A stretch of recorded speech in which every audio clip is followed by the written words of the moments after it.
The blue light of my cell phone screen was the only thing illuminating my small, quiet studio apartment at 3:14 a.m. The vibration against the wooden nightstand sounded like a jackhammer in the silence of my new life. I didn't even need to look at the caller ID to know who it was. There is a specific kind of desperate, aggressive persistence that only belongs to one person: my father. I let it ring 1, 2, 3 times. Then, the silence returned, only to be broken seconds later by the ping of a voicemail notification. I sat up, leaning against my headboard, breathing in the scent of my own space that didn't smell like stale cigarettes or unwashed dishes. I pressed play. "Why is the power off?" His voice crackled, trembling with a mix of fury and genuine panic. "I know you did this. You think you're so smart, leaving your old man in the dark? The neighbors are looking at me. Call the utility company right now and fix this, or so help me." I deleted the message before it ended. I wasn't angry.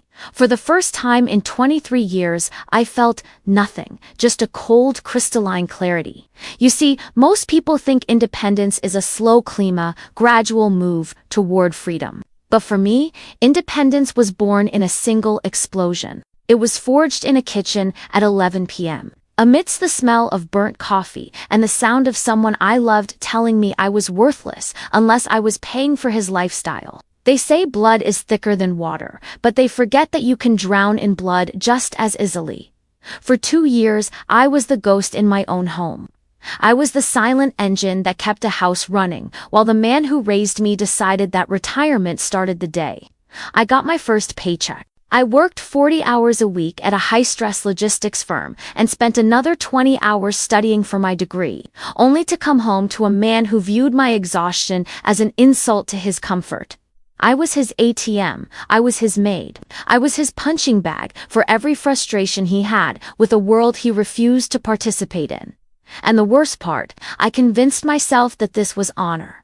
I told myself that a good daughter carries the weight so her father doesn't have to. I didn't realize that by carrying him, I was teaching him that he never had to walk. Tonight, I'm going to tell you the full story. Not just the part where I walked out, but the part that people don't usually talk about. The guilt, the manipulation, and the moment the mask finally slipped. I'm going to show you how one single, heated argument, the kind that leaves your throat raw and your heart pounding, became the greatest blessing of my life. Because nobody imagined that an argument would change my independence forever. They thought I would break, they thought I would crawl back on my knees the moment things got hard. Even my own aunts and uncles, people who should have known better, were convinced I was the villain in this tragedy. But as I sat there in the dark of my new apartment, watching the moonlight hit the floor, I realized that the darkness my father was currently sitting in wasn't my fault. It was the natural consequence of his own choices. He told me to be smart. He told me to handle my own business. So, I did. I handled it so well that I no longer had room in my life for his shadows. If you've ever felt like you're being drained by the very people who are supposed to protect you, or if you've ever wondered if the sacrifice you're making is actually just enabling someone else's laziness, then you need to hear this. This isn't just a story about a girl moving out.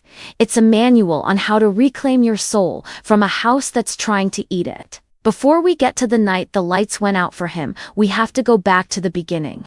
We have to go back to the months where the tension was building like steam in a pressure cooker. We have to look at the routine of exhaustion that nearly broke me before I ever had the chance to bend. Because to understand why I stayed silent during that final phone call, you have to understand the noise I lived with every single day. It started like any other Tuesday. I was coming home from a 12-hour shift, my feet aching, my brain fried from a midterm exam, hoping for just 30 minutes of peace. But as I turned the key in the lock, I could hear the television blaring from the street, and I knew the peace I was looking for didn't exist in that house. The door to our house always had a specific, creak-a-tired, heavy sound that seemed to warn me of what lay inside. Every evening, as I stepped over the threshold at 10:45 p.m., the atmosphere hit me like a physical weight. It was a mixture of stale air, the lingering smell of cheap, frozen dinners, and the toxic radiation of my father's resentment. I would stand there for a second, my eyes burning from the fluorescent lights of the office and the library, just trying to find the energy to take off my shoes. About time, a voice would bark from the living room. My father never looked up from the television. He didn't need to. He could track my movements by the sound of my sigh or the way I set my bag down on the kitchen table. To him, my return wasn't the return of a daughter, it was the return of the provider. It was the signal that he could stop pretending to be self-sufficient and start his nightly ritual of demands. "The mail is on the counter," he'd say, waving a hand vaguely toward a stack of envelopes. "Most of it looks urgent. And the fridge is looking pretty sad. I hope you're planning on going to the store tomorrow before your shift." I walked into the kitchen, my joints stiff. On the counter sat 3 red-stamped envelopes. The water bill, the internet provider, a final notice from the credit card company, a card that was in my name but that he used for his necessities. I felt a familiar cold knot tighten in my stomach. I had just paid the rent 2 weeks ago, which had wiped out my entire savings account. Between my tuition payments and the skyrocketing cost of groceries, I was drowning, and the man sitting 10 feet away was the anchor tied to my ankle. "I'll look at them in the morning, Dad," I whispered, my voice hoarse from a day of presentations and phone calls. "Morning might be too late," he countered, his tone sharpening. "You're always so focused on those books and that office of yours that you're forgetting who actually keeps this roof over your head. You think because you've got a fancy job title now, you can just ignore the man who sacrificed everything for you." This was his favorite weapon, the myth of his sacrifice. If you asked him, he was a martyr who had given up a glowing career to raise me. If you looked at the facts, he had been drifting from one bad luck job to another for a decade until he realized it was easier to let his teenage daughter work part-time at a grocery store to help out. Now that I was an adult with a professional career, he had retired himself completely, declaring that his job was now overseeing the household. Overseeing, in his mind, meant watching cable news for 10 hours a day and criticizing the way I folded the laundry. I opened the fridge, a half-empty carton of milk and a jar of pickles. That was it. I had given him $50 on Friday specifically for groceries. "Dad, where's the money I gave you for the market?" I asked, trying to keep the tremor out of my voice. He finally turned his head, his eyes narrowing. "I had to handle some things. Important things. You wouldn't understand the pressures of running a household because you're never here. You're always out, living your life while I'm here, making sure this place doesn't fall apart. You're lucky I don't charge you a management fee." I leaned against the cold surface of the stove. The absurdity of it would have been funny if it weren't so crushing. I was paying 100% of the bills. I was doing 90% of the cleaning on my Sundays off. I was finishing a degree in the early hours of the morning so I could eventually earn enough to move us both to a better neighborhood. And yet, in his narrative, I was the selfish one. I was the absent daughter who didn't appreciate the protection of a man who couldn't even bother to wash his own coffee mug. "I'm tired, Dad," I said, a single tear escaping despite my best efforts. "I'm just really, really tired." "Oh, cry me a river," he scoffed, turning back to the TV. "You're young. You don't know what tired is. Wait until you're my age, with a daughter who treats you like a stranger and hides her money like a thief. Now, are you going to make something to eat, or am I supposed to starve tonight?" I didn't answer. I couldn't. I went to my room, a tiny space filled with textbooks, and hoped and locked the door. I sat on the edge of my bed and opened my bank app. $42.17. That was all I had left to last me 6 days. I looked at the textbooks piled on my desk, the symbols of the future I was trying to build, and for a moment, they looked like heavy stones. I realized then that I wasn't just working for a degree or a paycheck. I was working to buy my way out of a prison where the warden was my own father. I was a ghost in a house I was paying for. And as I listened to the muffled sound of the TV through the walls, I realized that the honor I felt I owed him was actually just a ransom payment. I was paying him every month to not hurt my feelings, to not yell, to not make me feel like a bad person. But the ransom was getting too high. and the protection he offered. It was the very thing I needed protection from. I fell asleep with my clothes on, dreaming of a door that stayed locked and a kitchen that stayed quiet. I didn't know then that the urgent mail on the counter was about to become the match that set this whole structure on fire. The next morning didn't bring any relief. The sunlight hitting the kitchen floor only made the dust and the grime of a neglected house more visible.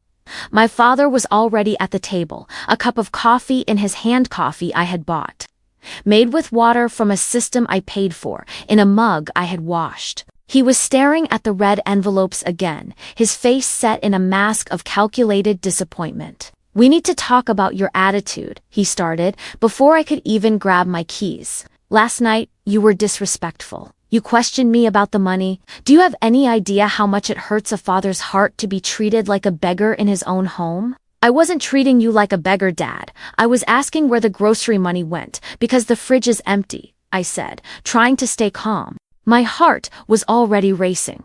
This was the trap. This was the web he spun every time he sensed I was reaching my breaking point. He set the mug down with a deliberate clatter. "Everything I do is for this family. When you were 6 years old and had that fever that wouldn't break, who stayed up with you? When you needed shoes for school, who made sure you had them? I worked my fingers to the bone for years so you could have the luxury of sitting in those fancy university classes today. And now that I'm a little older, now that my health isn't what it used to be, you want to audit my every cent."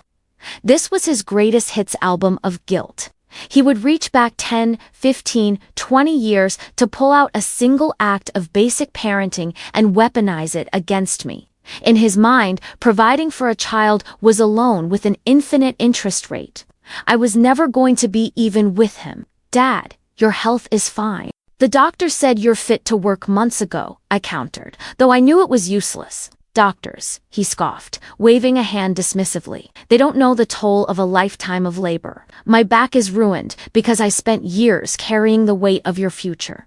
And this is the thanks I get. A daughter who hides her overtime pay. I saw your pay stub on the dresser, Sarah. You made an extra $200 last month. Why wasn't that discussed? Why are we sitting here with a final notice for the electricity when you're hoarding cash?" I felt a surge of pure white-hot indignation. He had been snooping in my room.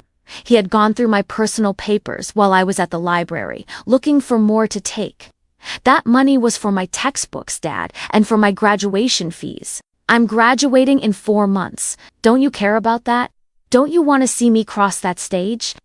His eyes grew cold, a look that usually meant I was about to be punished for my selfishness. "Graduation? Always about you. You think you're so much better than everyone else because of that degree. You think you're smart now. Well, let me tell you something, Sarah. Degrees don't pay for the roof over your head. Family loyalty does. But you wouldn't know anything about loyalty. You're too busy dreaming of a life where you don't have to look at your old man anymore." He leaned forward, his voice dropping to a low, venomous hiss. "You're ungrateful. It's a cancer in you. You think you're the only one who works. I'm here every day, managing this house, dealing with the bills you're too busy to handle, protecting you from the reality of how hard life is. You'd be lost without me. You wouldn't last a week in the real world without this house to come back to." This was the core of his manipulation. The fear. He wanted me to believe that the world was a terrifying place, and that only he, the man who lived off my labor, could keep me safe. It was a parasitic cycle. He stayed home to protect me, and because he stayed home, I had to work more, which made me more tired and more susceptible to his words. I looked at him, and for a split second, the veil lifted. I didn't see a protector. I didn't see a martyr. I saw a man who was terrified that his meal ticket was finally waking up. He wasn't yelling because he was right. He was yelling because he was losing his grip. "I have to go to work," I said, my voice trembling. "Go," he spat, turning back to the table. "Go, be smart at your office. But don't come back here with that attitude. And don't forget that electricity bill needs to be paid by Friday. If the lights go out, it's on your soul, not mine. I've done my part. I gave you life. The least you can do is keep the lights on." I walked out of the house, the management fee of my existence weighing heavier than my laptop bag. Every step toward the bus stop felt like I was dragging a chain. I realized he had successfully shifted the blame for the unpaid bill onto me, even though he was the one who had spent the money I gave him for it. The web was tight, it was woven with old memories, fake illnesses, and the constant threat of being an ungrateful daughter. But as I sat on the bus, staring out the window at people living their own lives, a thought started to form. A dangerous, beautiful thought. What if I just stopped struggling against the web? What if I just let it break?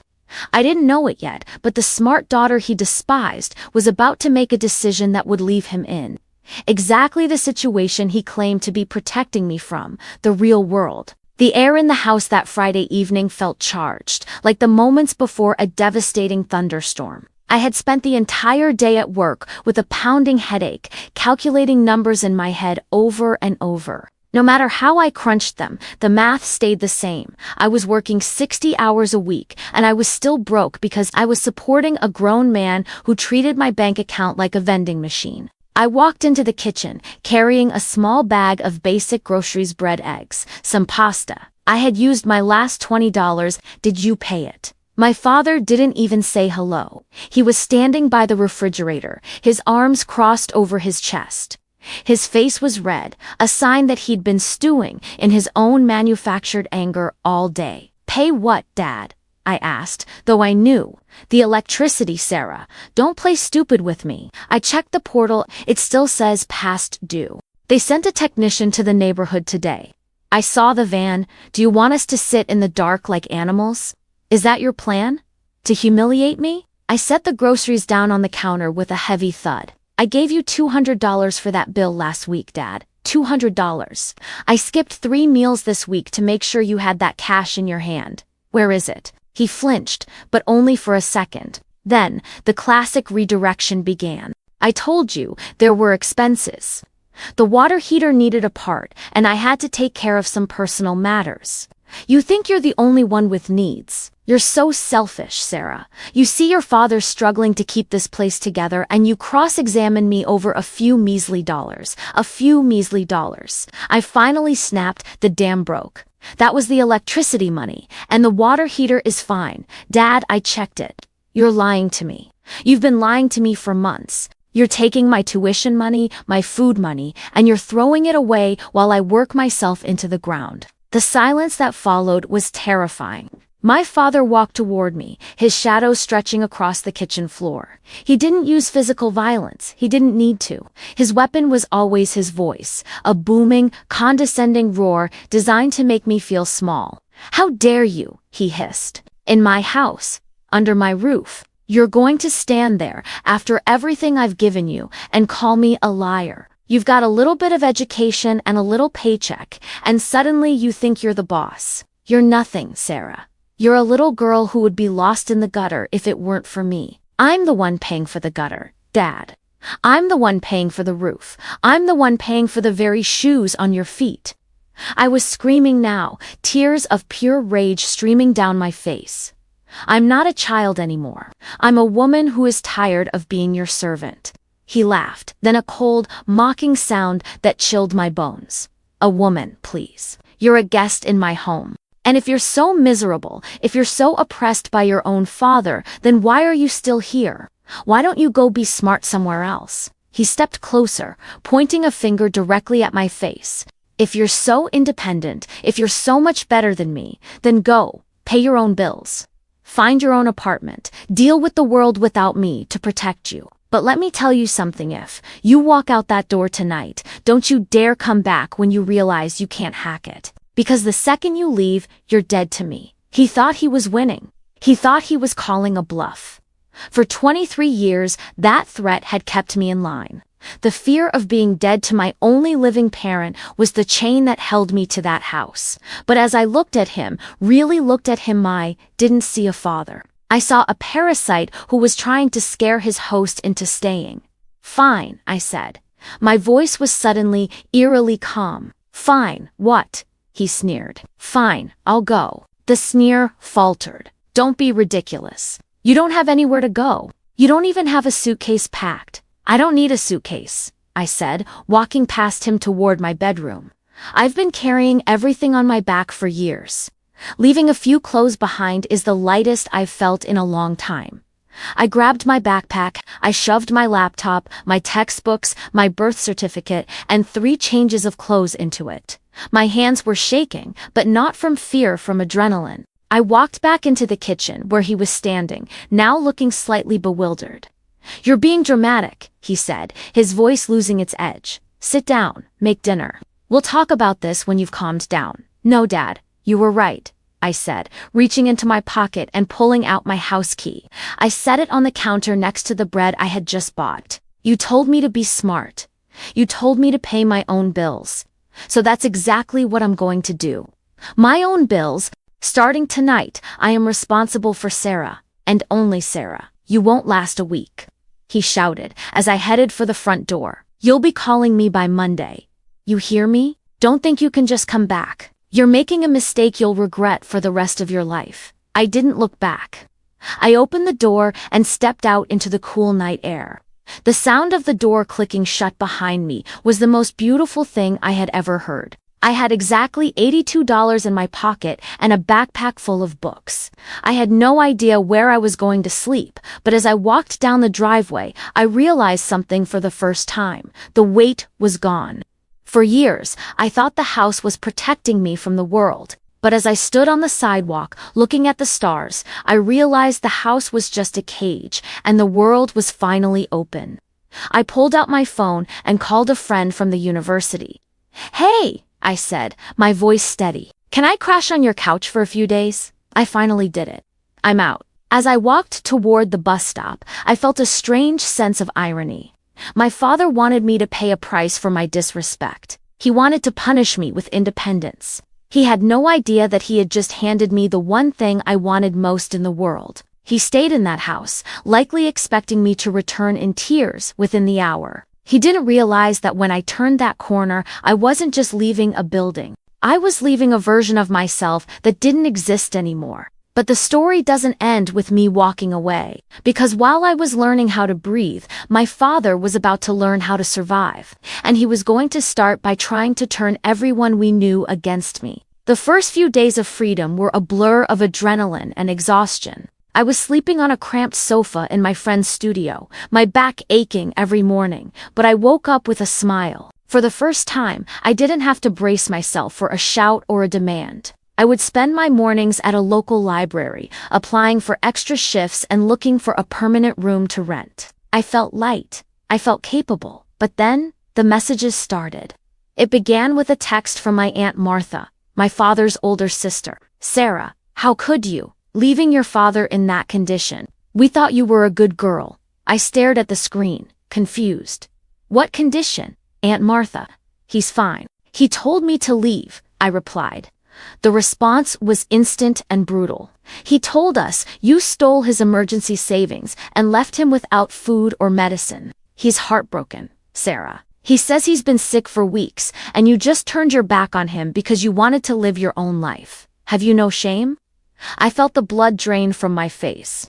I checked my family group chat, and it was a war zone. My father had been busy, very busy. While I was trying to figure out how to afford a deposit on a room, he was spending his newfound free time crafting a masterpiece of fiction. He had sent photos to everyone, photos of the empty fridge I hadn't had time to fill because he spent the money. He sent photos of the past due notices, claiming I had hidden them from him until it was too late. He even sent a photo of himself looking frail in a chair, claiming he had collapsed from the stress of my betrayal. My phone became a weapon used against me. Every hour, a new notification. "Ungrateful. You'll regret this when he's gone. Is this what that university degree taught you? To abandon your blood?" My father was a master of the victim script. He knew exactly which buttons to push with our relatives. In our culture, the idea of a child abandoning a parent is the ultimate sin. He was leaning into that hard. He wasn't just trying to make me feel bad. He was trying to isolate me. He wanted to destroy my reputation so completely that I would have nowhere to turn but back to him, begging for forgiveness. I tried to defend myself at first. I sent a long message to my cousin, explaining the years of paying bills and the verbal abuse. Her response was chilling. Well, he's your father. Even if he's difficult, you don't just leave a man with nothing. You're being cold, Sarah. You've changed. That was the hardest part. The people who had known me my whole life were suddenly looking at me through the lens of my father's lies. I spent one night crying in my friend's bathroom, wondering if I really was the monster he said I was. The gaslighting was so deep that even miles away, his voice was still in my head, whispering that I was a failure. But then, I saw a notification that broke the spell. It was an alert from my bank. My father had tried to log into my account again. He had tried 3 times to guess my new password. He wasn't collapsing from grief, he was hunting for my paycheck. The sadness I felt evaporated, replaced by a cold, sharp fury. He wanted to play the victim. Fine, but he forgot one thing. I was the one who kept the records. I was the one who had been smart enough to keep every receipt, every digital bill, and every bank statement for the last 2 years. I realized that silence wasn't going to save me. In the world of manipulation, silence is seen as a confession of guilt. If I wanted my life back, I had to stop being the quiet, respectful daughter and start being the woman who knew her worth. I spent the next 4 hours organizing my digital life. I downloaded every PDF of the utility bills. I screenshotted the messages where I begged him to look for work. I gathered the bank transfers I had sent him for groceries that were clearly spent at the local pub and on online betting sites. I even found a recording I had accidentally made on my phone months ago during one of his rants, where he clearly stated, "I don't care about your exams, I care about my comfort." I didn't send them yet. I waited. I waited for the moment when the drama reached its peak, when the family was gathered for my grandmother's Sunday lunch. I knew I wasn't invited to. I knew he would be there, playing the part of the grieving, abandoned father to an audience of sympathetic aunts. He would be enjoying the attention, the free food, and the pity. He thought he had one. He thought he had successfully buried my truth under a mountain of lies. But he underestimated me. He had spent years telling me I was smart as an insult. He was about to find out that being smart wasn't just about book sit, was about knowing exactly when to strike to, ensure the truth couldn't be ignored. As I sat in the library, staring at the send button on the group chat that included every single member of my extended family, my heart wasn't pounding anymore, my hands weren't shaking. I was about to change my independence from a secret escape into a public declaration of truth. Sunday afternoon, I knew exactly what was happening. At my grandmother's house, the table would be set, and my father would be at the center of it, soaking up the pity of the family like a sponge. I could almost hear his voice, trembling with practiced sorrow, telling them how he was struggling to survive while his heartless daughter spent his hard-earned savings. I took a deep breath and opened the family group chat. It was quiet for the moment, probably because they were all busy eating and talking about me. I didn't type a long, emotional paragraph. I didn't need to. I let the facts do the talking. I began by uploading a single PDF, a summary of the utility bills from the last 12 months, all in my name, all paid from my account. Then, I uploaded a screenshot of my bank transfers to him. Every Friday for 2 years. For groceries, the memos read, then. I posted the final notice for the electricity bill, dated 3 days before I left, alongside a screenshot of the $200 I had sent him specifically to pay it money that had vanished into his betting account instead. Finally, I posted the audio clip. I hit send on all of them at once. The ticks turned blue almost immediately. One by one, the family members began to see it. The silence that followed was heavy. I could almost feel the air being sucked out of my grandmother's dining room through the phone screen. The first to respond was my cousin Alina, the one who had called me cold just days before. "Sarah, what is this? He told us you didn't give him a cent for 6 months. He said he was paying for your tuition." I typed back, my fingers steady. "Look at the dates, Alina. Look at the names on the accounts. I have worked 60 hours a week since I was 19 to keep that house running. He hasn't applied for a job in 3 years. I didn't abandon him. I stopped being his bank. He told me to leave because I finally asked where the money was going. I'm not hiding. I'm just finally living for myself." Then, the chaos began. My Aunt Martha, who had been his fiercest defender, sent a string of question marks. Wait, the electric company says the bill was paid by Sarah R. He told me he sold his watch to pay that. Suddenly, the narrative he had spent years building started to crumble like a sandcastle in the tide. My relatives weren't just shocked, they were embarrassed. They realized they had been played. They had been used as foot soldiers in a war against a girl who was actually the only one holding the family together. While the group chat was exploding, my phone started ringing. It was him. I didn't answer. He called again and again. Then, a private message. Delete that.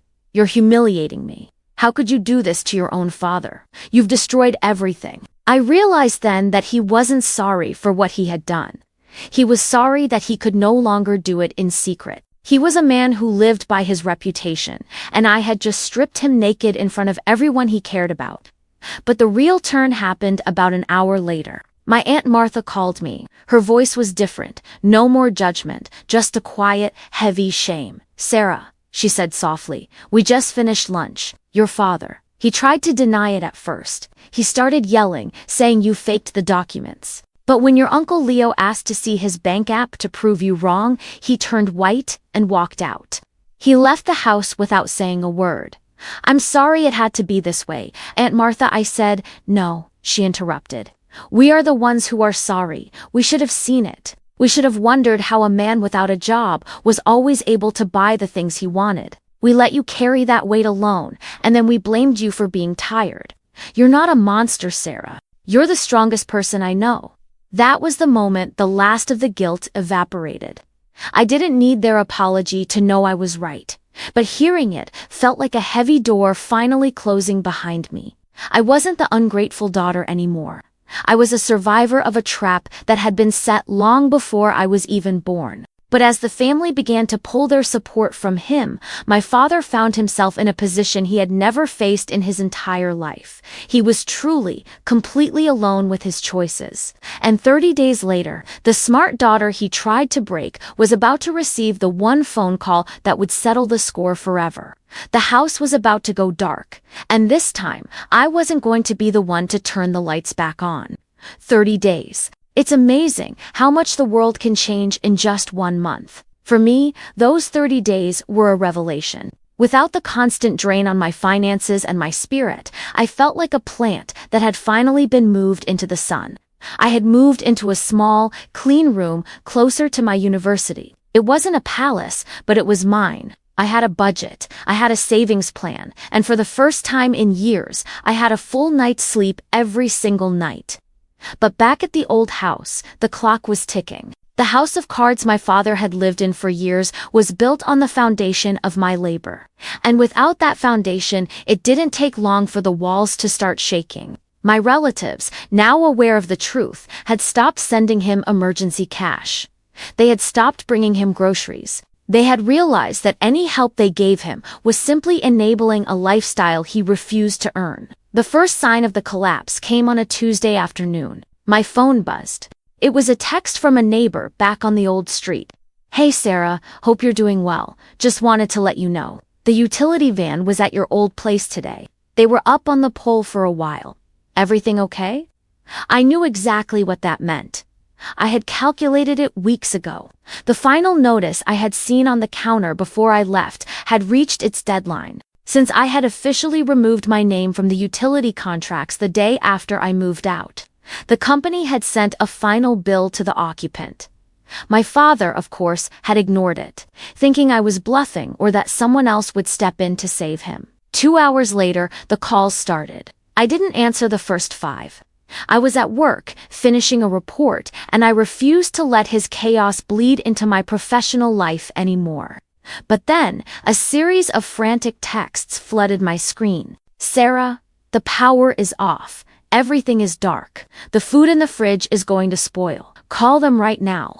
I know you did this. This is illegal. You can't leave a man in the dark. Answer me. I don't have any money on my phone to call the company, Sarah. I waited until I was home, sitting in my quiet room with a cup of tea, before I finally picked up the phone.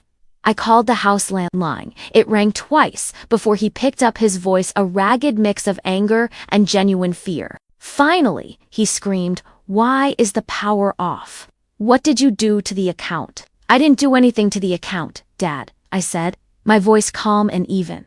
"I told you the night I left. I am only responsible for Sarah now. I closed my account with the utility company 30 days ago. If the lights are off, it's because the new occupant didn't open a new account in their name." "How am I supposed to open an account?" he hissed. "They want a deposit. They want a credit check. You know, I don't have those things. You're doing this on purpose to humiliate me, to make me crawl back to you?" "No, Dad, I'm not doing this to make you crawl. I'm doing this because I'm done carrying you. You told me to be smart. You told me to pay my own bills. I'm just following your advice. I paid my bill for my new apartment this morning. It's bright and warm here." There was a long silence on the other end of the line. For the first time, I think the reality of his situation finally hit him. There was no one left to manipulate, no daughter to guilt trip, no sisters to lie to, and no emergency to hide behind. He was a man in a dark house, holding a phone that was about to run out of battery, facing the consequences of a lifetime of entitlement. "I have nothing," he whispered, his voice suddenly sounding very old. "I have nothing to eat, no lights, no one to help me. Is this what you wanted, to see your father destroyed?" "No," I replied firmly. "I wanted a father who respected me. I wanted a father who saw my hard work and valued it. But since I couldn't have that, I chose to have a life of my own."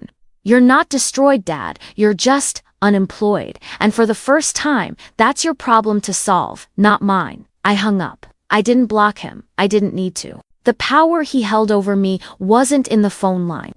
It was in my own head, and I had finally cut the cord. As I sat there in the light of my own hard-earned independence, I realized that the argument that changed my life wasn't a tragedy. It was a graduation. People often ask me if I feel guilty about that night, if I worry about him sitting alone in a house with no power, staring at a phone he can't recharge. And my answer is always the same: no, because I didn't turn off his lights. I simply stopped being the only fuel source that kept them burning. He spent years telling me to be smart, to handle my business, to face the real world. He used those words as threats, convinced that the real world was a terrifying place that would chew me up and spit me out without his protection. He thought his insults would make me small. Instead, they made me sharp. The irony is almost poetic. I did listen to him. I became exactly who he challenged me to be. I handled my business. I secured my future. And it turns out, the real world is actually much brighter when you aren't living in the shadow of someone else's ungratefulness. If you are reading this and you feel like you are drowning to keep someone else afloat, remember this: there is a massive difference between abandoning someone and simply letting them face the consequences of their own actions. I didn't abandon my father. I just returned the responsibility of his life back to its rightful owner, him.